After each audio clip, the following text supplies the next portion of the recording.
नहीं घरे दहिया रे नहीं घरे चूड़ावा नहीं घरे दहिया रे नहीं घरे चूड़ावा फल पियावा गेलै कचहरिया हे ननद वही गिरिडीह कोर्ट में भूखल पियावा गेलै कचहरिया हे ननद वही गिरिडीह कोर्ट में सबके बोलमुआ सखी हई के घरवा सबके बोलमुआ सखी हई के घरवा हमर बोलमुआ बसो है बहरवा हे ननद वही गिरिडीह कोर्ट में हमर बोलमुआ बसो है बहरवा हे ननद वही गिरिडीह कोर्ट में।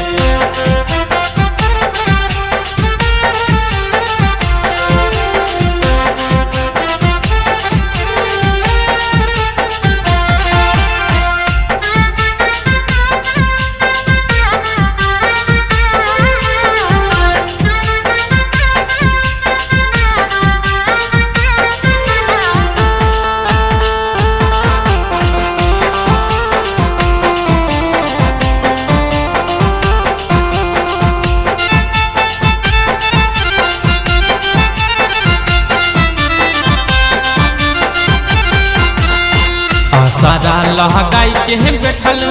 घरवा के अंगनवा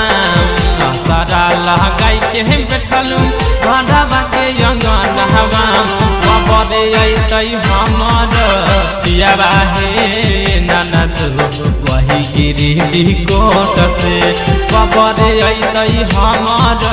पियावा हे ननद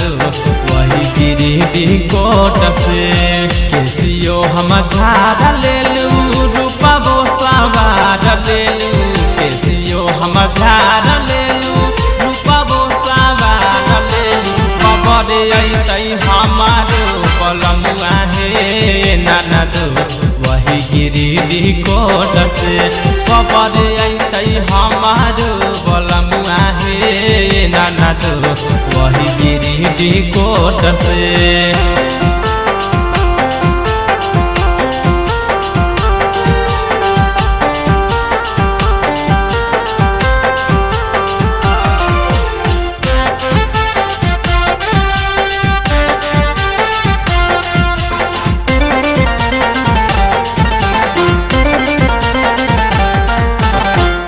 कथा कहती धड़कई हथवा के चूड़ी खनकई कथा कहती धड़कई हथवा के चूड़ी खनके बबरे अतै हमारो बोलमुआ हे ननद वही गिरिडीह कोर्ट से बबरे अतै हमारो बोलमुआ हे ननद वही गिरिडीह कोर्ट से नहीं घरे दहिया रे नहीं घरे चूड़ावा नहीं घरे दहिया रे नहीं घरे चूड़ावा भूखल पियावा गेलै कचहरिया हे ननद वही गिरिडीह कोर्ट में भूखल पियावा गेलै कचहरिया हे ननद वही गिरिडीह कोर्ट में।